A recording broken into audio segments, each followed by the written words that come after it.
I cannot be sick. I'm a robot. It's just an expression. Data transfer complete.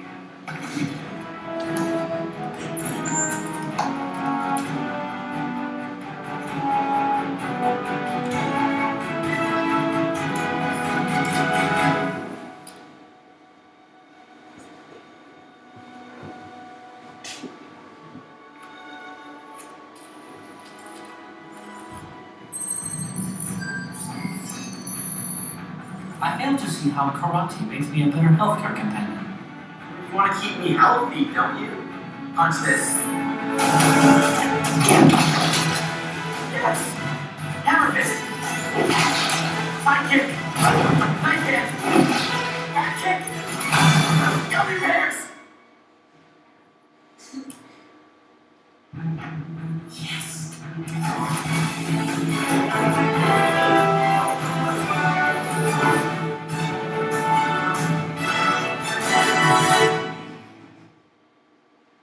Okay, so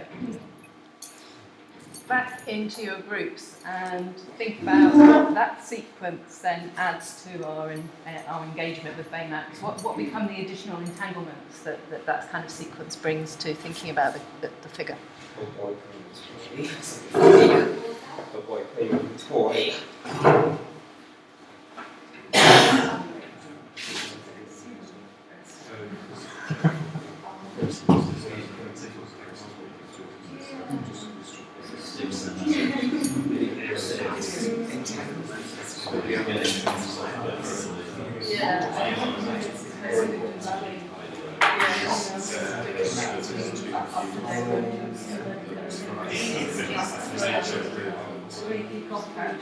So before the relationship became this like I'll speak what relationship to here, right? So this relationship between man and here.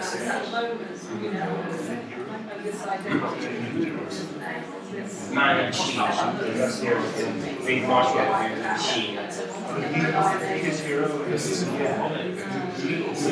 It's generated by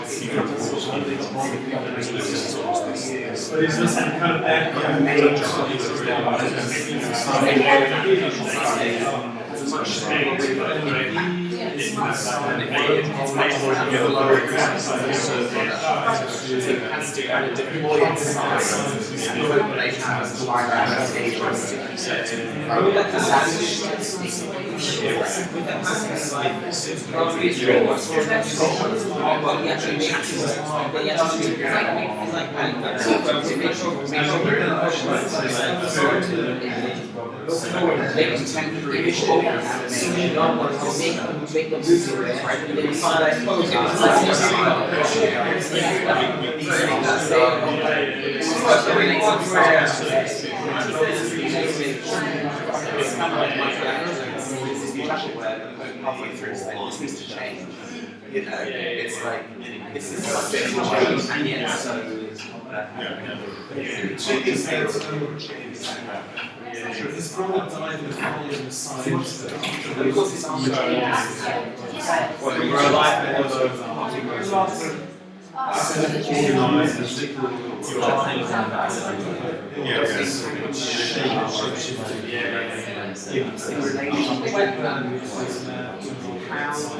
children, like it's not a traditional linear consumption, it's a kind of flat array of networked information. Like every image is like connect this,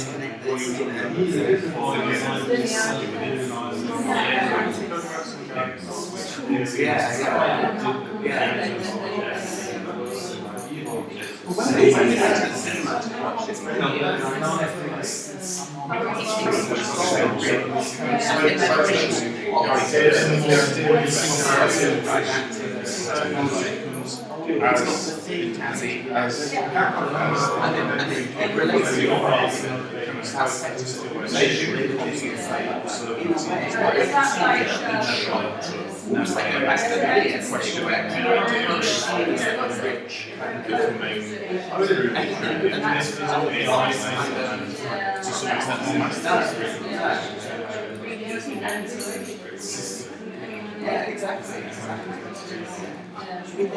In terms of pleasure, There's something something inherently seeing him kind of it is like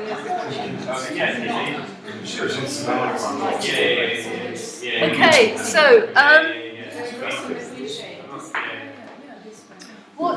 what has this second sequence brought into your discussions about Baymax?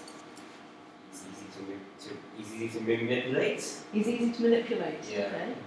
Right, through coding. Mm-hmm. Yeah.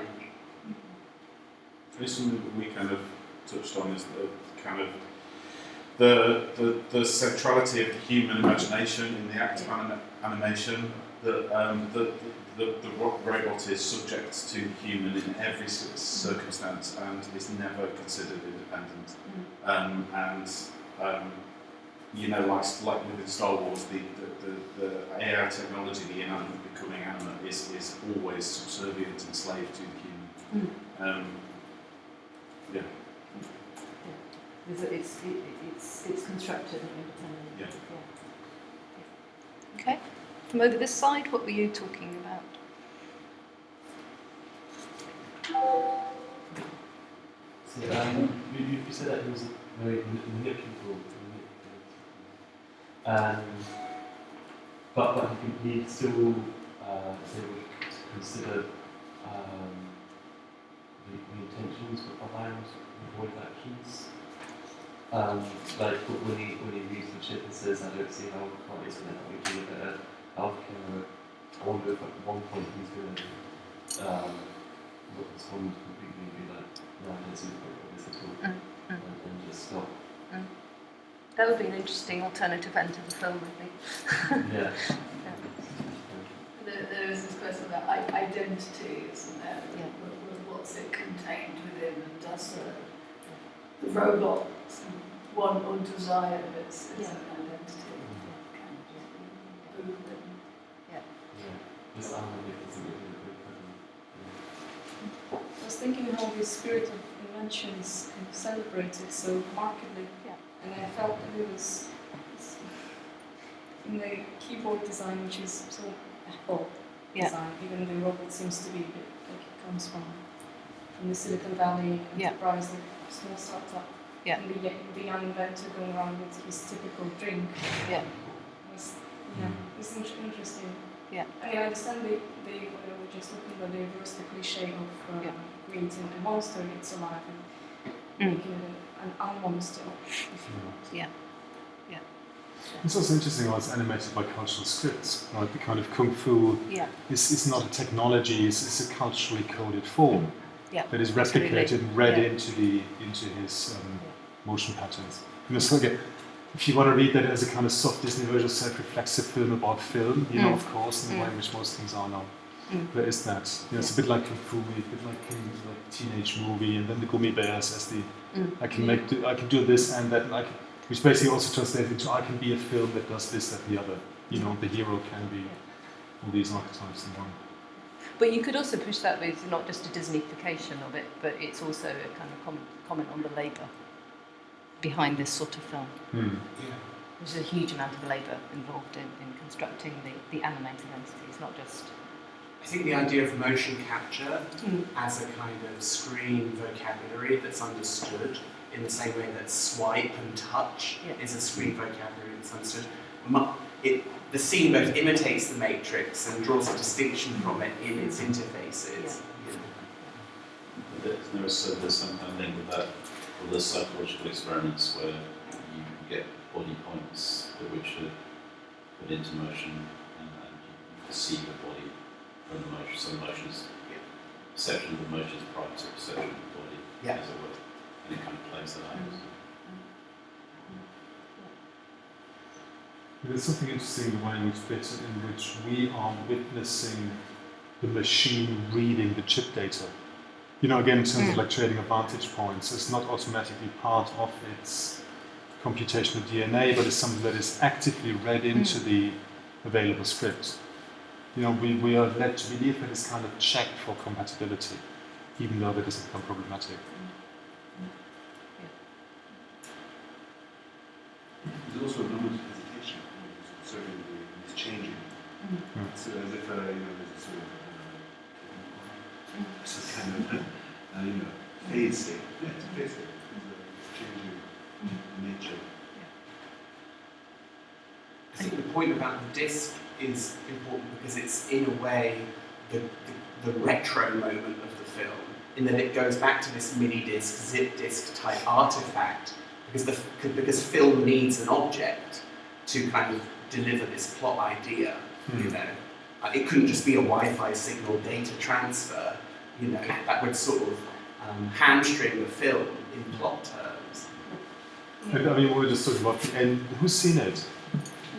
Yeah. You know, this moment at the end when that chip becomes the residual soul equivalent through which he proposes himself into posterity for replication, which is no longer then the identity of the brother, but it's become the identity of Baymax himself, him, her, it, themselves, projected into posterity, safeguarded, but also just becoming a template for replication then. So this odd AI, her logic around replicatory possibilities and identity and how they might, you know, be spiritually animated in one way or another. Also maybe just to say on a very simple feeling or affect as to me at least, the materiality it suggests is really almost disgusting. Like if we talk about touch screen or some sort of this quality of screen, or think about it in terms of the liquid surface or whatever, it has this strange, I don't know, not opulence, but something regal. If you can use the German word, I can't really explain what it actually is, but this is some sort of, and also on the second impression I had, this is so over cliche. This over cliche thing becomes really, really interesting. And I don't know why, or I don't know what exactly that happens, but somehow it makes me think it might, that be the thing to think more about it actually, than just consuming it. Yes, of course. I mean, it's sumo, but it's also, it's interesting that it's hollow, you know, it's got this titanium carbon fiber core and then this on. There's a really complicated Baudrillard text about obese bodies from the late 80s or so, which might be interesting. It talks about obesity. It's really very Baudrillard, talking about obesity, the uncontained bodies that take up too much space. Deliberately somehow. It's not because it's huggable, but it's also imposing, you know, it's spatial, you know, rather than fickle, almost. And the way in which you get stuck in like the openings that are too narrow a bit further down, and you get stuck in this window opening again and again and again. There's a whole play around it not fitting, being moving, deflate and inflate. But also against this concept of Eisenstein's notion as nothingness and metamorphosis and what we see of that is when we always, this is the superpower in the way this is stuck. Or has this kind of really is against artificial life or the wrong. That is, I think that's a key point because in 3D animation, you know, that problem of having a rigid body which resists the conventions of animation that leads you to making films like Toy Story, which are about rigid bodies, and this moment where in computer animation an element of the plasmatic, the plastic, the kind of changeable comes in films like this, but also Genndy Tartakovsky's Hotel Transylvania, kind of stretchy computer animation rather than rigid. It's a real fetish for the animator to bring the body logics of 2D animation into 3D so that 3D can be deployed without any guilt of having abandoned 2D and the qualities of 2D. There's also very interesting, going back to, I think there was your comment yesterday about Felix the Cat, in the moment when Felix becomes a consolidated body rather than a series of removable component parts. You know, I think if you read this through, like, say, Ed Atkins' obsession with skin and flat, you know, kind of like membranes and epidermis and so forth, there's something at play here also around bubbles. So not only with feelings like cat, you can also think that it never actually becomes a whole thing to you. You know, it's always just a. This is what more. No, but it's always remains in this completely compositional dynamic somehow. Is it so undetailed? It sort of floats and Yeah, the other delineations that we talked about, network mesh up in that sense. There's always an economy, there's a bit of an economy of animation, right? An economy of animation, even so, I've seen that YouTube video of Miyazaki's Last Frame that he builds.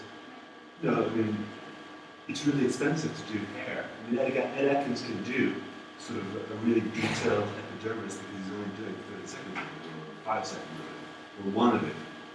But to do an entire film of it, you have to really. If you look at the credits of Jungle Book, the recent one, and the end credits of the digital artists just goes on forever.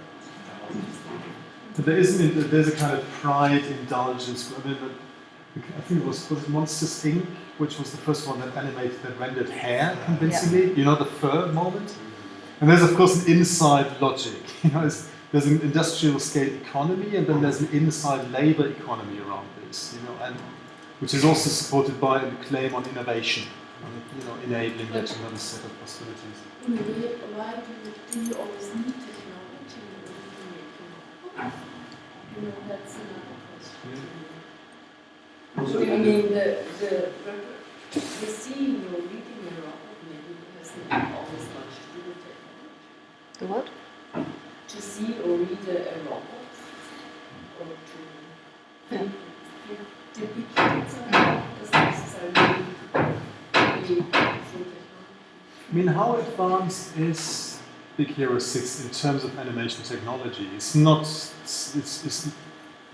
a threshold movie. It's is it? plateaued for about the last 5 years, Yeah. I would say, It in terms of complexity. It doesn't set itself out as being an individual film. So it's not like the first ever fully CGI movie, the first ever No, it's fully... 2014. It's a very recent film. Yeah. Innovation tends not to be in surface detail and the kind of image quality anymore. It tends to be in the rig, like the actual animated body. Its stretchiness, for instance, its malleability rather than fidelity.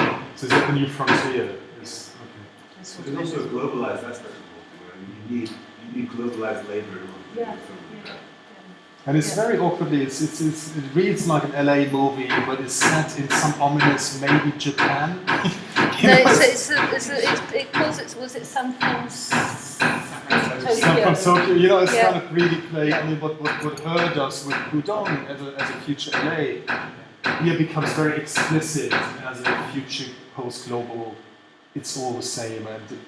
But again, it plays on these tropes for which Tokyo features as a filmic set of conventions, right? And San Francisco again features as a film location. But I mean, I kind of think there's such an overabundance of that allows you to begin to pull it apart.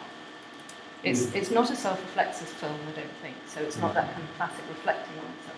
But what it does do, like here, he's taking a samurai bow with that very traditional Japanese painting style behind it. And the cartoon itself was based in the comic books, the original comic books, they were supposed to be Japanese characters. So there is all this kind of reference to Japan, and yet it's a Disney piece. It's a market desire, right? Yeah, it's a market, yeah. It's a desire to be appealing to audiences. Yeah. It's always trying to pick up on anime, perhaps, and trying to exploit an engagement with that audience. So this kind of richness of the image, in a sense, can fall back on itself. And all of that, you know, if we think about all of this, all of the making of in that sequence that we just saw, it really brings us back to the kind of taking of movements from somebody else's piece of work, whose coding is being used, what's the kind of labour market, to go back to the point we were making about a global market. All of those kind of entanglements start to enter into the film through that kind of image. But I think the question of Hollywood capital in the history of a film like this the beginnings of the project in the early 2000s, Japanimation, Yeah. as Hollywood animation renewing itself through this kind of like colonial gathering of fresh tropes from overseas, you know. What's interesting, it took so long for this film to get made. It was shelved multiple times. You know, so when it comes out, it feels slightly late. Yeah. You know, kind of over in a way. The other moment in Capital, I'm trying to remember whether it's 2014 or 2015, is the first time that a major international blockbuster grossed more money on the Chinese market than anywhere else. I think it was Iron Man in late 2014 or 2015 or so. So there's also on the reception side, there's a real shift of capital weight towards non-European, non-traditional markets. It's that Azuma idea of recentering globalization to a kind of Asia-Pacific. On the other hand, there's the recent movie that came out in China. It's the highest grossing film in China. It's The Mermaid or something, which didn't do anything anywhere else. It's just unwatchable for anybody else. They don't need anybody else. Okay, so we'll finish with that. And so sort of we started with some kind of fairly straightforward ideas about representation, talking about attribute human-like actions to the technology. Then there's the cultural alignments that configure Baymax because of our viewing knowledge of robots in films. But when we begin to think about entanglements, we can begin to think about the mediations of technology through coding and software, and drawing attention to the constructions and configurations of animation, where the constructions are all the labour behind the process of making it as well. Okay, well, I want to move us on now to having a quick look at a different animation, and to kind of just remind us of the question of, I think in the sequence that we've looked at, we began to think about what entanglements does it begin to unleash. In that last example, we could take it much beyond the kind of standard way of talking about representation, and talk about global culture, labour markets, all of those sorts of things are actually embedded in the image, and normally we don't think about those things as being embedded in the image itself. I'm going to focus now on the second question. If an animation is thought through its technologies, what becomes of it? And I'm going to pose that question through a piece of film, which might surprise you given that I've said I'm going to talk about software, which is an Aardman animation, The Pirates. So I'm just going to show you this clip. Tiny Queen against the dashing terror of the high seas. Okay. Oh dear, poor defenceless me. What is a girl to do?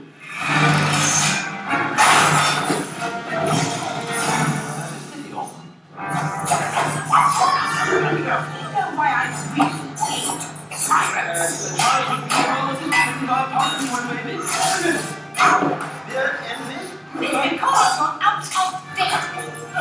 Dinosaurs, all that romance of the seas.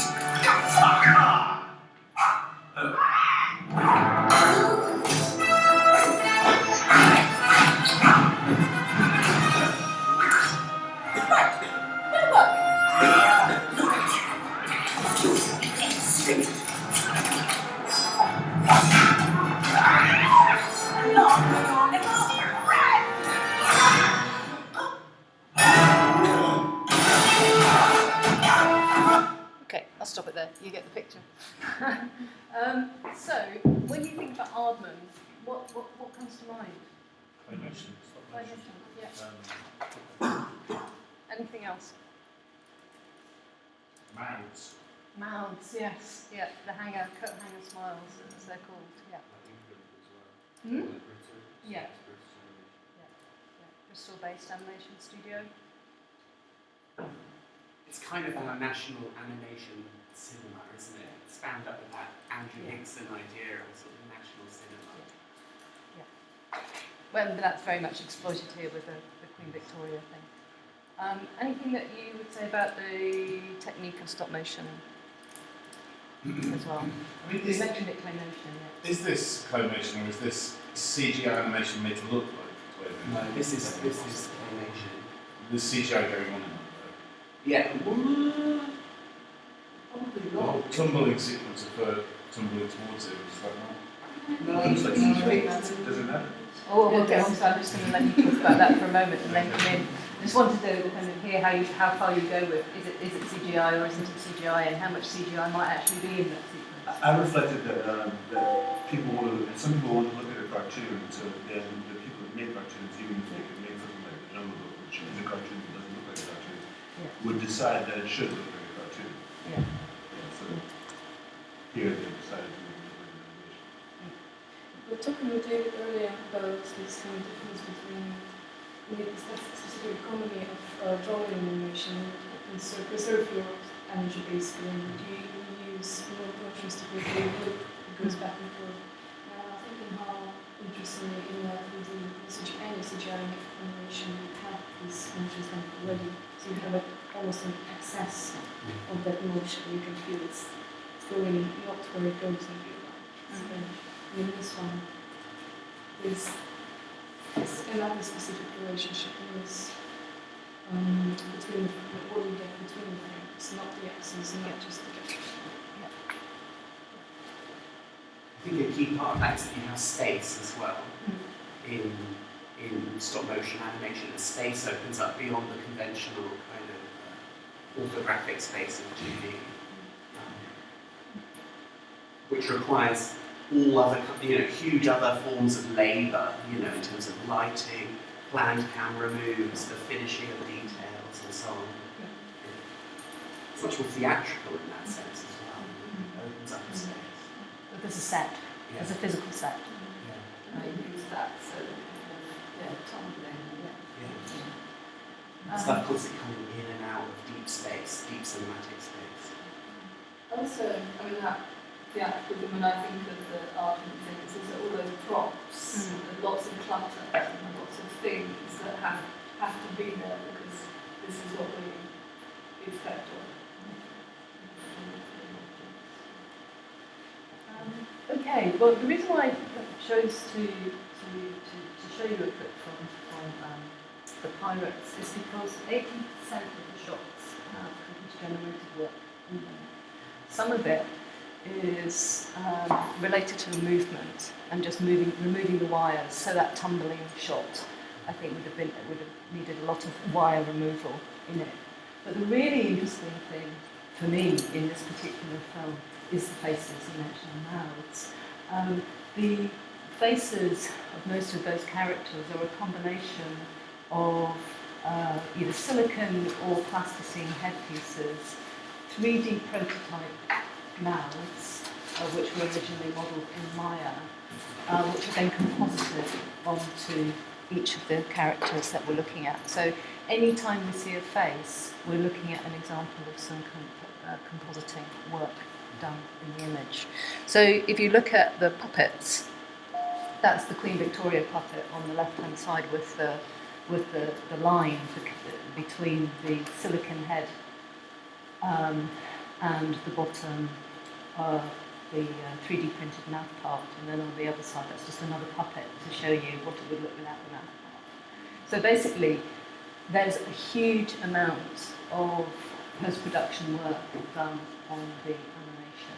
But it's a hybrid animation. There's a mixture of the traditional hand-moved stop motion of the puppets on the set, which itself is hugely labour-intensive, then combined with this compositing work done also in Bristol, as it happens, in a digital studio. So you have all of these different kind of parts being added to the characters, shot by shot by shot. Different shaped mouths. So one of the things it does do is it makes it, in the case of Victoria, it makes for a more subtle puppet with the mouth, because this is the pirate captain and he has traditional coat hanger mouth with a big row of teeth. Queen Victoria actually has much smaller lips. You need to kind of really watch it through again to see that smaller teeth, smaller lips. So she isn't the traditional mouth that Arwen has. So this kind of technique allows them to do that. No, I found it on the web. It is in the public. Oh yeah. There's loads and loads of stuff about this on the web. I wrote an article on it, which is going to be in an Aardman book. So there's a massive amount of material. If you Google visual effects and Aardman, you can find all the pilots. Have you seen Anomalisa? Yes. Because he moves the lines in Yeah. on the face mask. Yeah. One character falls over and half the face falls off. which is Yeah. really Yeah. interesting. Yeah. But it doesn't interrupt your identification with No. the character, No. which is kind of showing. Yeah. Whereas Aardman obviously don't want that. They want the Aardman, Yeah. the Aardman look. But the thing that really interests me about this is the way it introduced this. It's a hybrid animation that we're looking at. We think of it as a kind of traditional Aardman animation, and it's marketed as a traditional animation. Some of the marketing and publicity around this film is fascinating for how much it talks about the magic of Aardman, the handcrafted work of Aardman. Oh, look at the fingerprints. Some of those fingerprints, weirdly, were added using a computer afterwards. It's just so strange, the amount of effort. Nick Park is obsessed with that idea of maintaining. The fingerprint space, yeah. I was in the camp with him coming back from Annecy to the airport in Geneva, and Coraline had just screamed. Yeah. And he was like, "What do you think of Coraline? Do you think it's good? Do you think they've done a really good job?" And it was that idea of someone impinging on the Aardman aesthetic. They're really protective of that. Which has this funny film about the evil queen trying to eat a dangerous species, including the one last left of the dodo.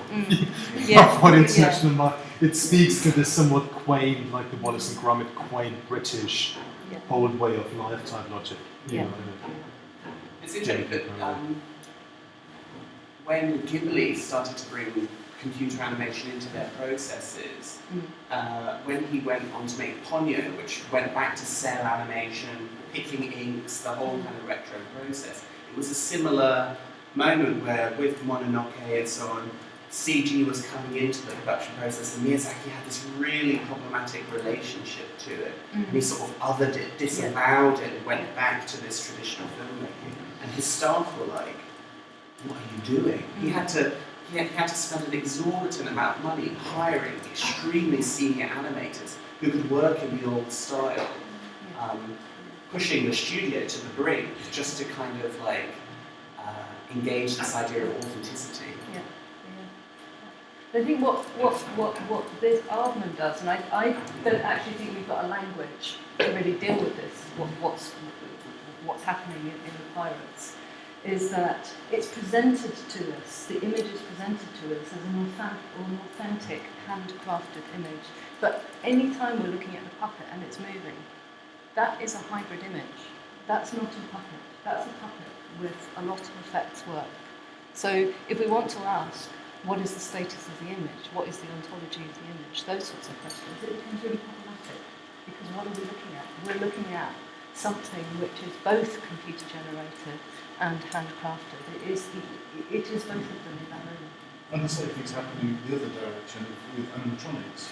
That the animatronics are going in exactly the same way. You know, the kind of reduction of the subtlety of the face movement that they can achieve with servo motors. Again, it's just becoming composited. I think we come back in this to some of the stuff that Raymond Durgat was saying years ago about Michael Powell's Red Shoes. You know, that we've devoted so much time in our building up of a language of film to the ontology of the photographic image, the verisimilitude, the truth claims on. Actually, we have a really underdeveloped language for that kind of hybrid film fantasy. At a formal level of what makes up the image. You know, we say, oh, it's a set, and oh, there's an actor, and there's an animated bit. But as you say, it's underdeveloped. It's like, well, what is it? How do I have a language? But isn't that also symptomatic for shifting status of the moving image itself? You know, that in a way the attention that used to be prompted by a structuralist kind of analytic approach is maybe we don't, but maybe it doesn't matter so much anymore because different questions are asked of it. It circulates on different terms. It doesn't declare an ontological claim the way in which, you know, the way in which we're all kind of disingenuously talking about the vague self-reflexivity of all this.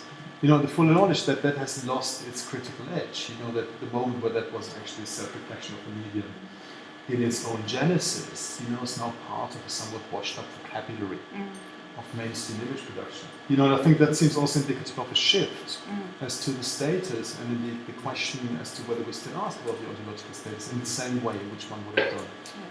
Maybe one or two generations of image making. Well, I think what's interesting about this is that the studio itself is trying to presents that conflict itself. So it is constantly talking about the handwork, the handmade imagery, the tradition of Aardman in one set of kind of line of discourse, and another line of discourse it's all about innovation, innovation, innovation. So it is kind of provoking us to think about what is this object that they've produced, but they don't have a way of talking about it. Or is there more cynical reading of it as technically this is what a fetish is? Just saying that I know damn well that this is not just clay. You know what I mean? I'm under no illusion as to the impact of CGI on any form of image making. Yet it can be invested with that over identification. I think that the question then is that a fetish that becomes a marketable, tradable claim? Or is it a fetish in a more, as a way that allows us to rethink how one identifies with the image? It's a bit like the monarchy, no? Queen. I mean, you want to get rid of her, but you need her because it's a branding device, it brings money in, I suppose the Aardman is, I don't really know about it, but it's a traditional British bespoke outfit. Well, it says it is, but it's not really. Not anymore, maybe it once was, or maybe the monarchy really had that agency at one point, but not anymore, but it's still around. Oh yeah, So maybe the hybrid is there actually, not actually within the construction of the image so much as in the way that it is being. The conflict, sort of paradox between its production and its representation, not the image itself. Well, the image itself is that at the same time, and that in a sense, I guess, is what. But someone watching that maybe doesn't care. Well, no, but you could say that about most of the animations and the things that we're saying about it. But for me, it's if we're going to use the idea of entanglement, and you start to look at images like this, and you see them as hybrids, not as fetishes, but as hybrids, that you can then pull back the question, and the question might be the point that you're just making. And it's not that it's not in the image, it's that knowing that it's in the image as an analytic device, how then we tease out other sorts of ideas from it. I think the point about ontology and this idea that we end up with a kind of a relativism whereby no one really cares about what the image is and so on. What concerns me about that is that we go back to a kind of mid-20th century sort of Hollywood movie magic model, whereby discourses of the image are fully given up to a kind of technocratic producer class who are like, Walt Disney explaining the multi-plane camera and faking the life drawing room and kind of rolling out a kind of ideology of the image.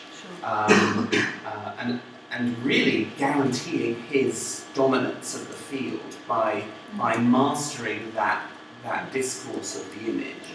I think we are I teach animation production students who come into the process of learning animation completely ideologically wrapped by those fantasies of how the image is made.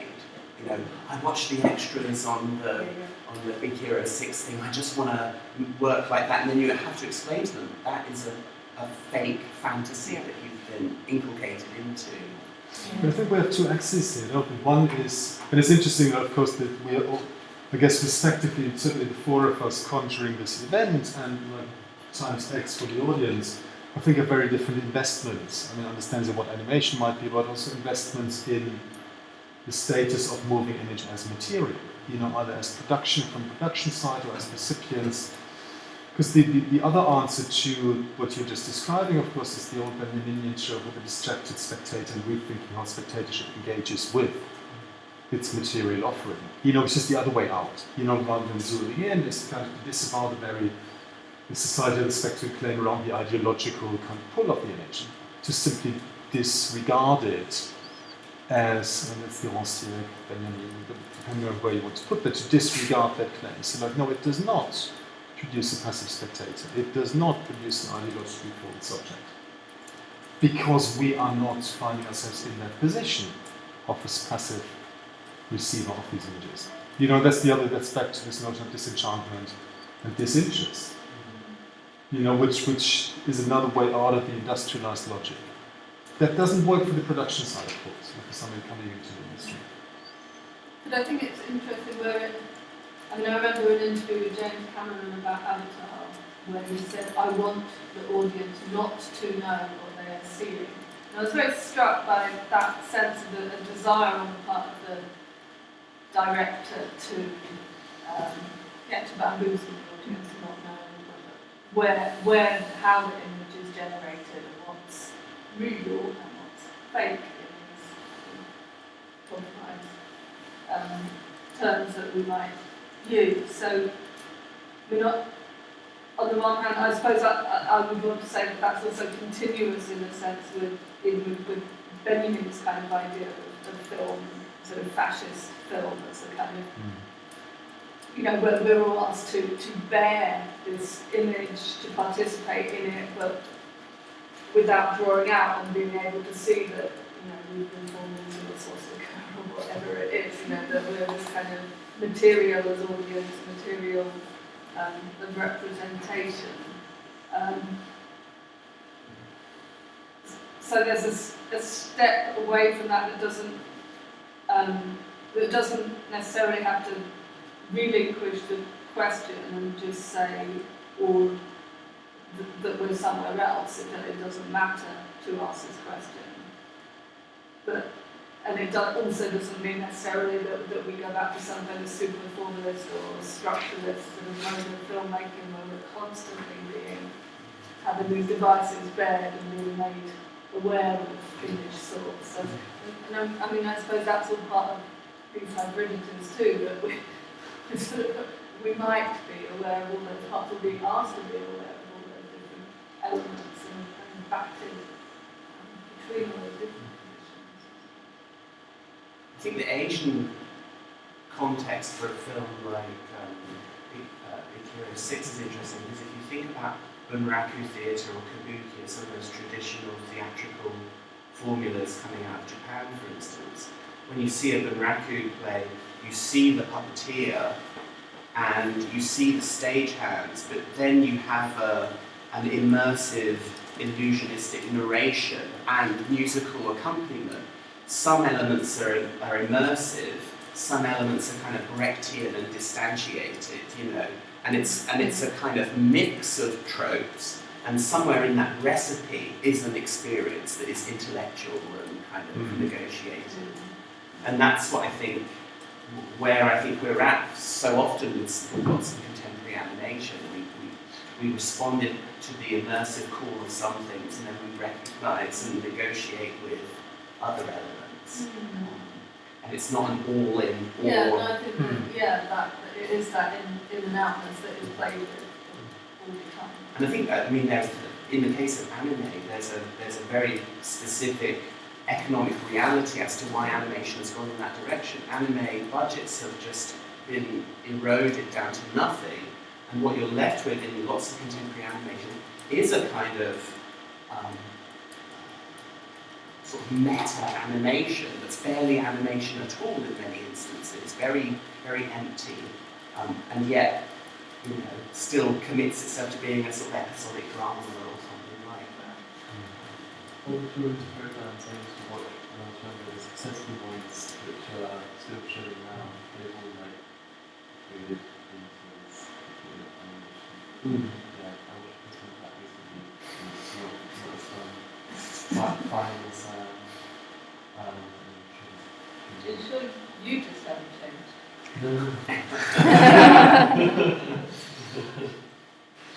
I mean, it's interesting that I mean, maybe you've also thought vocabulary or sets of registers was something that we didn't talk about a lot yesterday, which is questions of immersivity, identification,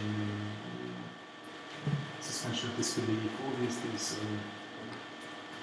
shows trying to understand spectator involvement or spectator engagement. And it seems that comes back as another dimension of maybe something like contemporary circulation of the image, or pull of the image or so, which may be interesting. Well, images circulate with so much other stuff now as well. You read it. If you read those sorts of materials, you can read the image in other ways. It doesn't mean that you follow the narrative of the paratexts, because production studies talk of them as narratives anyway. We don't have to buy into them, although lots of people do. But they are narratives. They are telling a studio story, and we can read around that and critique it. But images circulate with that material just generally. No? And there's a whole secondary grey economy of a film like Anomalisa, for instance, being broken down into GIFs and distributed in this micro-movement form. Gestures, small shots, 12-second extracts, kind of often preceding the film before it comes out, and then growing massively once the film comes out and people have access to it as a download, and they generate these things and use them as a kind of material. Well, one of the things when I was looking at the Baymax clips, that there is talking about that repetition of movement. I can't remember the name of the guy, but he's obviously somebody who does a lot of this sort of work. You can find his videos on YouTube, and he does the repetition of the movement. So he interrupts the movements of the characters crossing a space, and they judder, and that's his thing. He likes to do, and okay, why?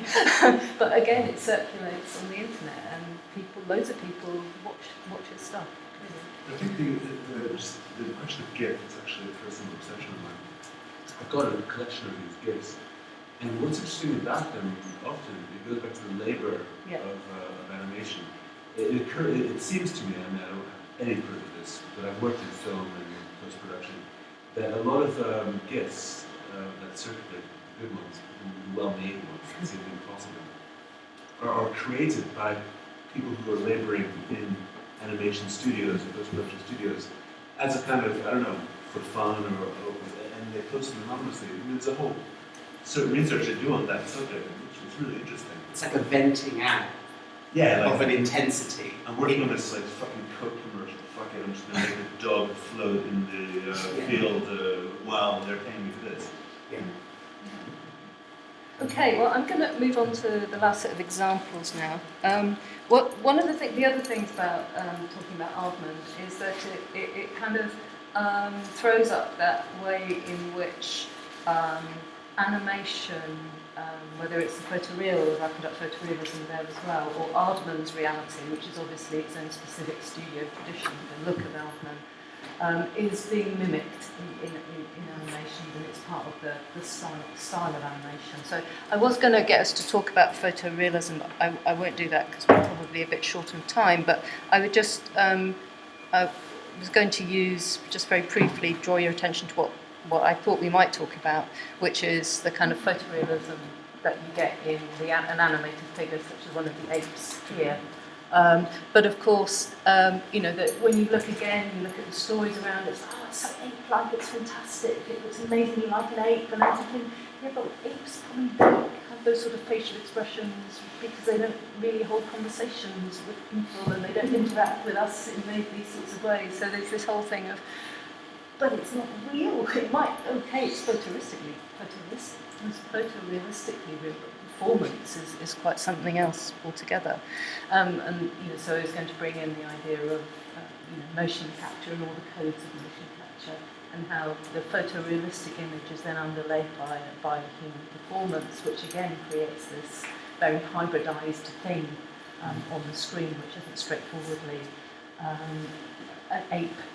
By any means, it's animated, it draws on humanness. So those boundaries between animation and analog and digital and all of those things get very, very mixed up in a figure like the ape from Planet of the Apes. So what I wanted to basically finish up on was the way in which things like photorealism and Aardman reality are, in a sense, giving the impression of sampling the world somehow and drawing the world into an animated environment. And this is apparently the newest thing in VR scanning, whereby you can get textures of metallic surfaces and incorporating into your animations. It came in an email yesterday, so I just thought I'd include it as another iteration on the ability to sample the world. But what I wanted to really finish on was the idea of the way in which animation is increasingly being projected into our experience of the world. So I just thought I'd show you 3 examples of the Magic Leap demos and see what you made of them. These are released in the course of a year. The first Magic Leap demo isn't in fact a real game, it's just a game they imagined that you might make. So you could never buy anything like this, but they're basically showing off the possibility of these Magic Leap glasses, which are a kind of augmented reality glass. They're not quite the same as virtual reality, they're more a kind of augmented reality. So.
So I'll stop it there, because I guess you get the point. So that was their first demo, their first marketing ploy. This was their second one, released in November.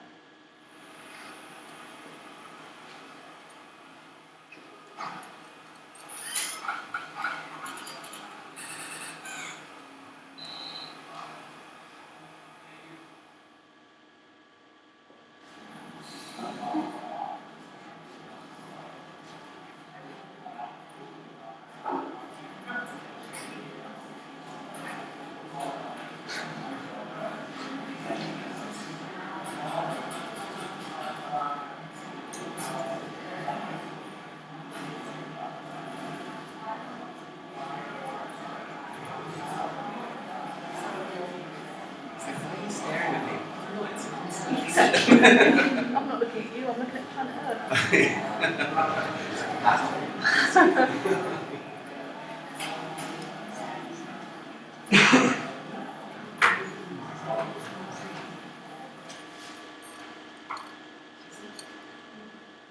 It's almost as messy as the Méliès rendering of the Earth seen from the moon. It was as close as nearby in these conflation spaces. And then this is the one which has just come out, following the announcement that Magic Leap have £500 million of funding, which I thought was fascinating. From the military? Yep. Looking at this, I don't think so.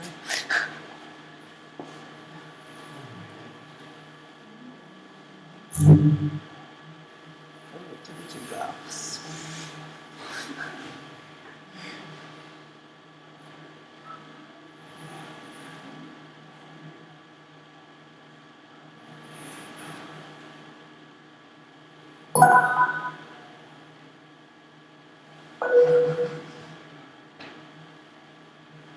Just totally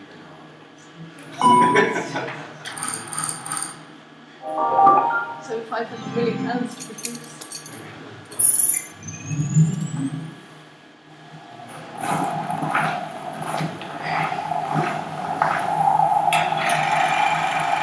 Everest Concord, the New Zealander Edmund Hillary got his first mail and congratulatory telegrams from George Lowe, the fellow countryman and expedition colleague. Thus 35 miles from Kathmandu, capital before, Hillary and Tenzing were welcomed and congratulated by their fellow members of the expedition.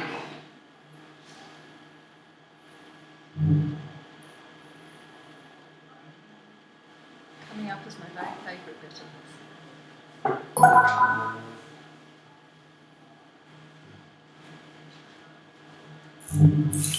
Yeah. I like her shoes.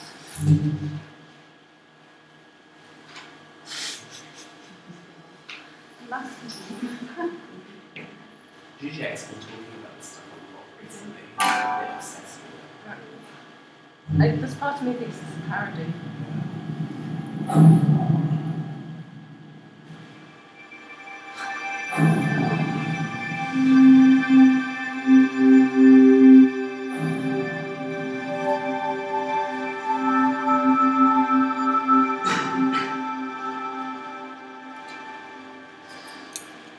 So,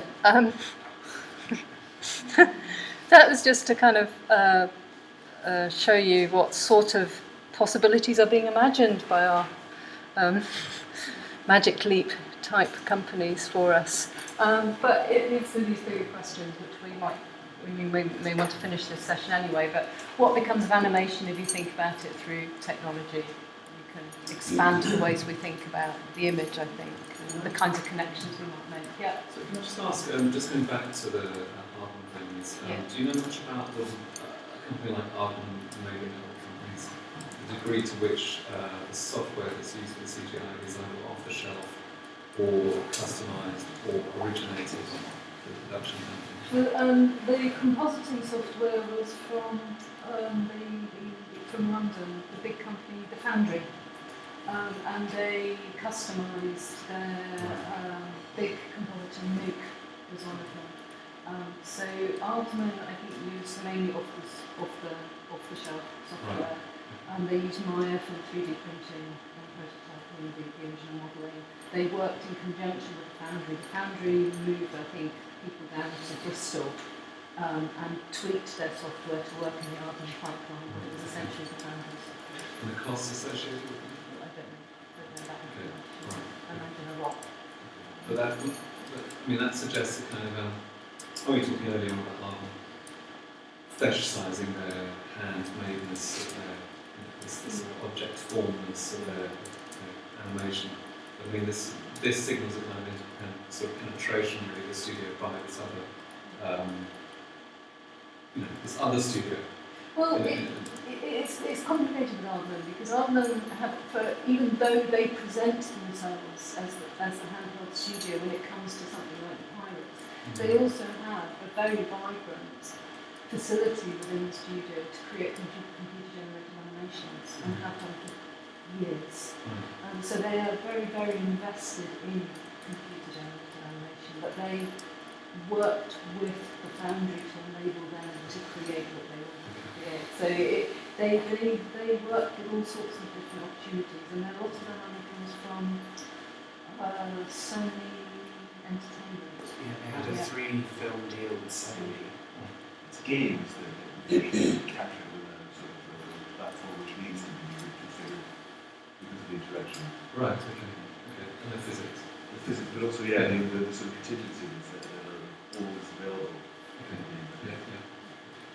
A company like the Foundry, that Ardmore had a site license to do this huge production of their software, but the company relies on the Ardmore product to promote itself and kind of showcase its tech and so on.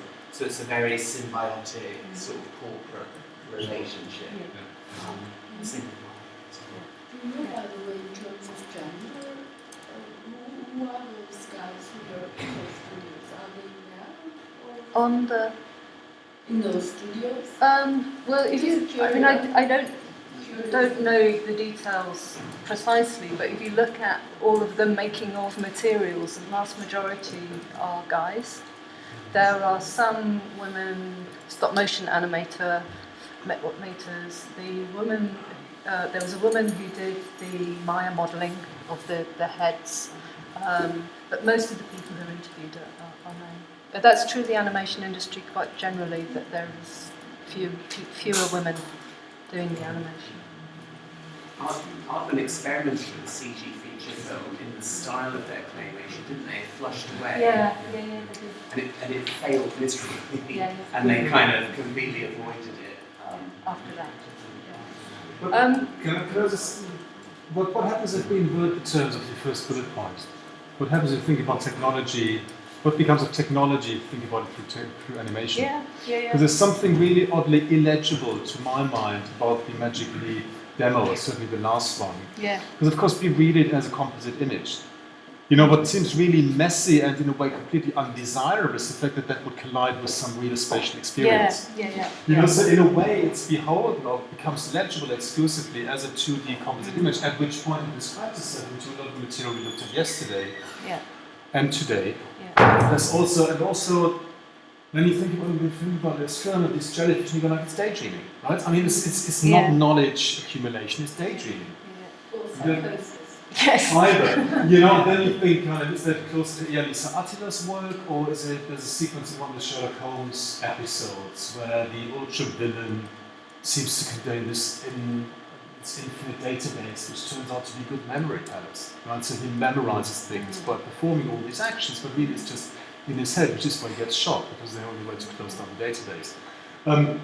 You know, so I'm thinking also where that leaves us, you know, because there's one narrative which talks about the progressive conquering of ever newer frontiers, breaking down these supposed binaries between material and virtual image-based. And so I'm very curious, for the context of this conversation, to think where those have come undone already anyway, both in deep historical time and indeed in the way in which one appropriates both data, visuality and spaces. Just to kind of exit this kind of, in a way, really arguably industry-driven, innovation-driven rhetorics around animation with new possibilities and diffusion, and to run that against different registers where that may have been accomplished under very different terms. It's also interesting to understand the desires behind such a product. What is it, Magic Leap?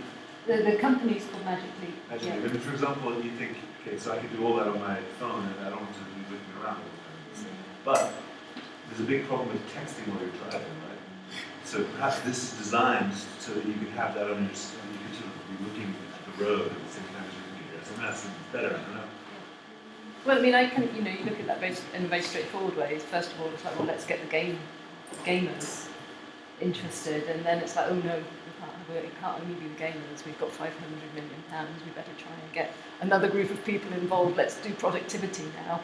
That's productivity games, but that's the kind of triumvirate in this world, isn't it? In all military sort of investments, there's always the desire to sell it as something other than being military, right? So I don't know what that was trying to sell it as, being basically an iPhone, right?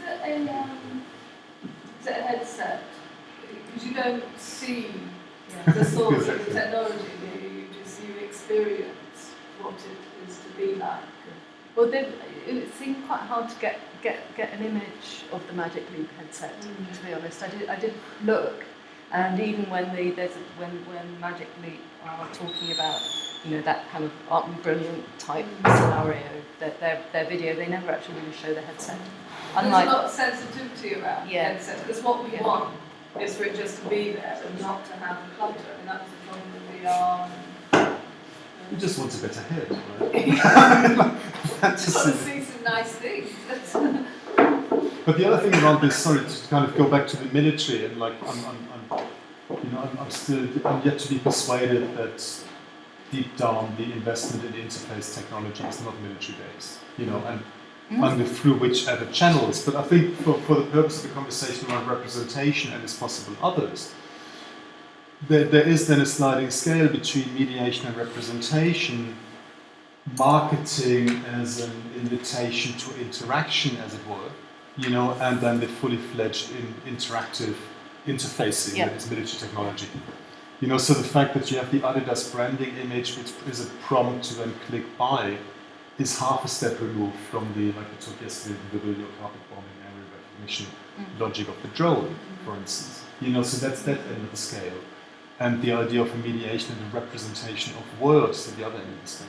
And it seems to me that what's really interesting in precisely the daydreaming, psychotic, consumer subject that is conjured up in the Magic Leap demo is that it really hovers in a really messy way. But that these are augmented reality, really not as a representational device, not a representational paradigm anymore.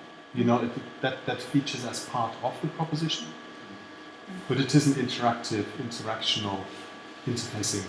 I think Karin Norsetina calls this kind of a synthetic situation. So whether it's through that or another way, but you sort of in that video, the person, imagine the person that is there, is in the room. Unfortunately, it doesn't do anything. Right? The room doesn't do anything to them, but the woman with the solar system is a better example. Because there, the solar system could be in a remote world where there is a sort of remote presence. It's also a co-presence with the person in the room. So those two things overlap. But in that kind of imaginary of technology, the scopic system and the synthetic situation are sort of more seamless than a screen. Because in a screen situation, you're looking through the periscope quite directly. Here, the periscope is a sort of translucent layer through which things. And someone can share the screen, but they can't share the visuals. I mean, there's something fundamentally really sad and melancholy also about this figure of the lonely, enhanced viewer. Yeah. Right? I mean, Wim Wenders conjured it up into The Edge of the World back in the late 80s or so. You know, when you could essentially read somebody else's dream waves, not quite remember the details. But just this really blurry images you then circulate on the art market. But this idea of the idiotic, lonely, prosthetic nature that what William describes as the wheelchair user with enhanced computer access or so. Again, back in the 80s, this dystopian sense of a reclusive, somewhat autistic obsession with access to some other information. You know, seems really, I mean, like, I guess Spike Jonze's Her performs that by kind of investing the AI algorithm itself as a lonely subject. You know, it's nothing's quite good enough anymore until they withdraw themselves from it. You know, so this idea of a withdrawal in what's on one hand proposed as an enhanced interactive set of interfacing, interactive possibilities, again is underpinned by the withdrawal from both the possibilities of action and the inhabitation of that space. So it swallows the space as much as it intersects with it. The otaku thing, I think, might be very interesting to factor into that. You know, what happened there? How does that mobilize? I think we're in a moment where we have to come to terms with the fact that that's a very real subjectivity. That apartment living, single person, Internet of Things, tech apartment culture is a very prominent reality. A friend of mine who's a Korean artist does lots of work on the Korean culture of eating alone on your webcam, broadcasting your dinner to an audience of other people while watching other people eat. Kind of telematic, interaction with people and so on. And though it might, I think when, a decade ago, these things came up, hikikomori in Japan and so on, and it was seen as a kind of obscene subculture. I think under the kind of new authoritarian capitalism, the new Chinese middle class you're dealing with, wealthy single people living in apartments, investing their money in technology globally, and that subjectivity is a major driver in the larger culture, and this speaks to that. Yeah. Okay, I totally see that, but at the same time, the living room, the apartment scene, the single person apartment scene is a neutral space within which to project something which is actually calling for an operationality of the user, that we're the point of view of the user. And that kind of interface demands, or it seems to demand, what is not shown, which is that the user be operational within space, like a soldier. It's a perfect soldier. Microsoft HoloLens is very much about that, kind of completely blurring this notion of public and private. Your living space becomes activated, work can come into the private space and be waiting for you perpetually, There's a demand made of the wearer of that device to not only just passively observe and be involved in a remote presence way, but be active simultaneously. Because we're supposed to take on 2 or 3 extra jobs. This is what you recommend to me, Autopia.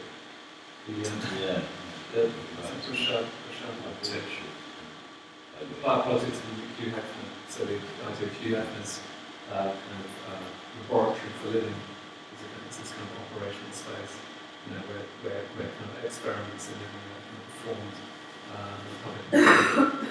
those experimental spaces take place in a kind of kinetic, private space, technologised space. And it's- brilliantly described. It's both disingenuous and perfidious how instead of the next work order coming through an email is the daughter's project. As another, both as a kind of softening of the blow, or this is a family subject, you know, it's somebody with an affective emotional reality. At the same time inscribing that into the same regime of subjectification that then ends up with a consumer click onto the Adidas originals.